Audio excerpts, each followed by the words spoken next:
Pedro Castro, profesor Castro, historiador y economista, licenciado en Historia de la UCB y economista de la UCB, especialista en finanzas de la UCB también, doctor en Ciencias Sociales de la Universidad Central de Venezuela y postdoctorado en Ciencias Sociales de FASE de UCB, profesor titular de la Escuela de Historia del Departamento de Humanidad. Sin más preámbulos, vamos a dejar al doctor Pedro Castro con su ponencia, el presente de la política venezolana, un discurso entre la empiria y la teoría. Buenas tardes, agradeciendo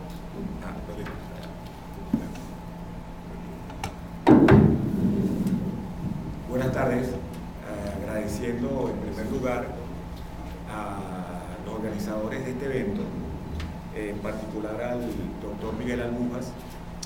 Quiero pasar rápidamente porque el tiempo es un tirano, el peor de los tiranos. Analizar la perspectiva presente de la sociedad venezolana desde la Realpolitik implica para un historiador dos obstáculos formidables, porque los historiadores estamos acostumbrados a analizar en el largo plazo, y eso entonces implica por lo menos alguna desviación en ese sentido, que es la ubicación de la situación presente. En mi opinión, nosotros estamos viviendo la peor crisis de la historia venezolana en general, desde Guaycaipuro para acá. ¿Por qué? Porque Venezuela ha tenido momentos muy críticos. Por ejemplo, el postindependentismo. Después de la independencia, Venezuela quedó devastada totalmente. No puedo describir la situación, pero efectivamente quedó devastada. Luego tenemos el periodo posterior a 1848, en donde comenzó un proceso de acelerada descomposición de la República de Venezuela, que se prolongó prácticamente hasta Juan Vicente Gómez, aun cuando, digamos, la periodificación de la historia de Venezuela debe hacerse de una manera totalmente distinta como se ha venido haciendo. Pero bueno, tampoco me puedo dejar llevar por esas consideraciones. ¿Por qué además es el momento más difícil y crítico de la historia de Venezuela? Porque nunca había ocupado el poder un grupo con una capacidad tan grande de hacer daño en una sociedad ya industrializada, moderna. Ustedes pueden hacer todas las consideraciones sobre si esta es una sociedad subdesarrollada, de tercer mundo, pero Venezuela se convirtió desde la primera mitad del siglo XX en una sociedad moderna y en una sociedad con un cierto grado de industrialización. Y el grupo que llega al poder tiene una capacidad enorme de hacer daño que no tenían los grupos de poder, que no se fue capaz de hacerlo ni siquiera en el proceso de guerra federal, en donde la modernidad y la integración del país eran extremadamente precarias. Nosotros vamos a tener una sociedad centralizada verdaderamente a partir de Juan Vicente Gómez. Eso nos lleva a que estamos en un momento extraordinariamente complicado, marcado en el presente y en la Realpolitik por ese proceso de devastación. La necesidad de la salida, la necesidad de una alternativa al actual gobierno, no es el simple capricho de un grupo político agrupado en la MUD que quiere salir del gobierno ignorando, digamos, la juridicidad y la legitimidad jurídica del gobierno presente. Está implicado porque hay una total fractura de las posibilidades de la propia existencia nacional. Si hablamos hoy de Estado fallido, no estamos hablando en términos, es decir, para tomar una moda y tomar, digamos, un sintagma que se ha puesto de moda, que es eso, el de Estado fallido, sino que si examinamos la existencia de la República desde todo punto de vista, nos damos cuenta en que nuestra condición de República hoy es absolutamente inviable, dado el grado de devastación a la cual ha sido sometida la República. Ahora, la salida, yo no voy a detenerme en las salidas porque eso no me da tiempo, entiendo que el doctor Aguja se va a detener en eso. Yo lo que quiero plantear es que la salida no es un problema jurídico, sino político. Es un problema político. Y las evaluaciones y los intríngulis políticos hay que verlo desde la perspectiva política. Y sobre todo desde el punto de vista de este proceso de presión ciudadana que está haciéndose cada vez más increciendo y que va a poder hacer viable una situación u otra. Pero el tema que quiero plantear, y quizás esto sea lo más importante de mi breve exposición, es que la salida no solamente tiene que ser salida, sino tiene que ser estable. Tiene que haber la posibilidad de que salgamos de una salida estable. Y las posibilidades para esa estabilidad están dadas en que la salida sea por vía constitucional, democrática, pacífica y electoral. Dentro de los mecanismos que se han activado o que se han puesto sobre la mesa,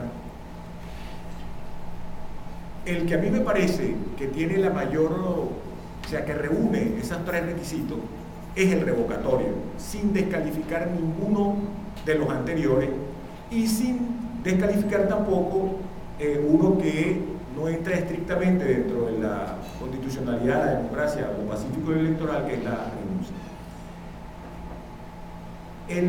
Porque lo peor que le puede pasar al chavismo es salir democráticamente y constitucionalmente.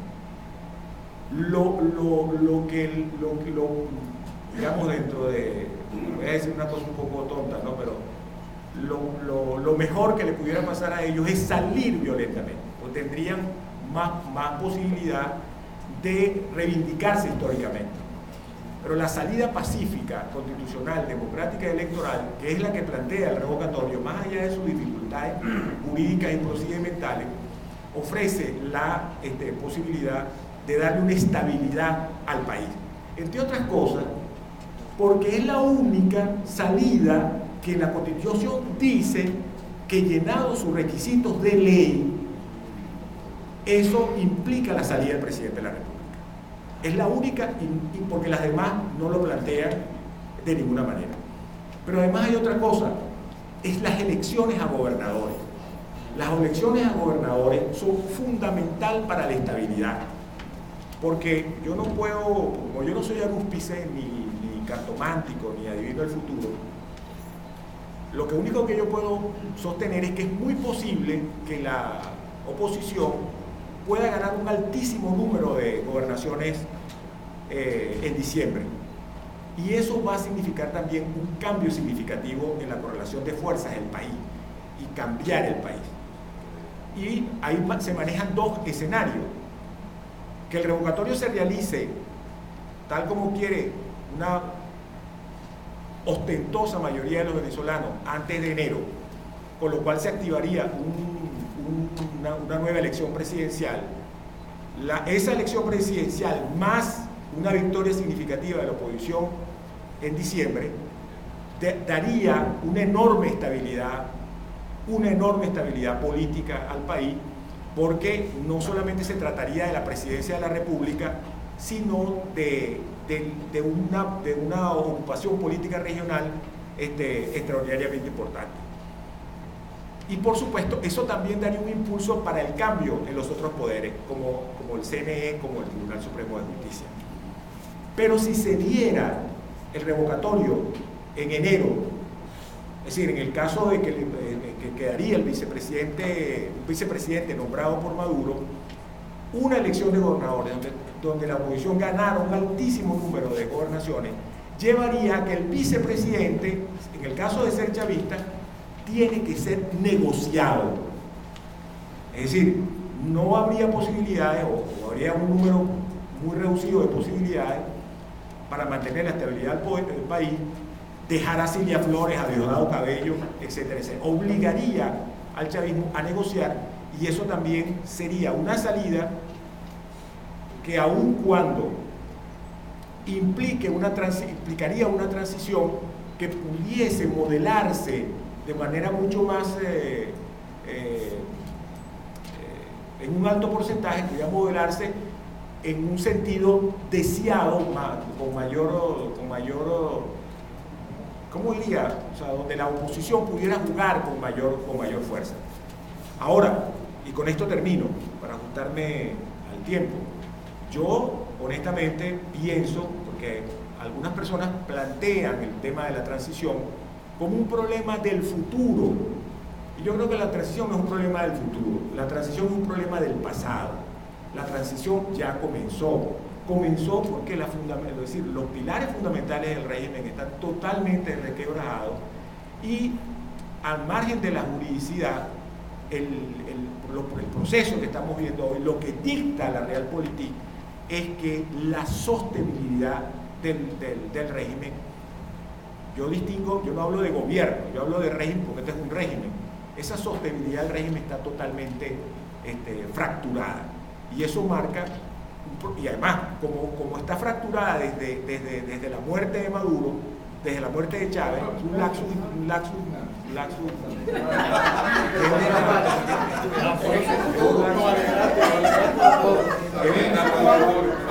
¿Sabes que Freud planteaba que los laxus lingües son una manifestación de deseo? Entra el Sevilla. Es una manifestación de deseo. Yo digo la muerte política, ojo, si acaso está el Sevilla por ahí. Entonces, desde la muerte de Chávez ya estaba totalmente fracturado el régimen, porque se habían fracturado los 4 pilares que sostenían el régimen. Chávez, el liderazgo de Chávez, la renta petrolera, una masa que estaba todavía respaldando el proyecto, y una fuerza, no sabíamos todavía, digamos, las contradicciones que existen en el seno de la Fuerza Armada. Muchas gracias por su atención.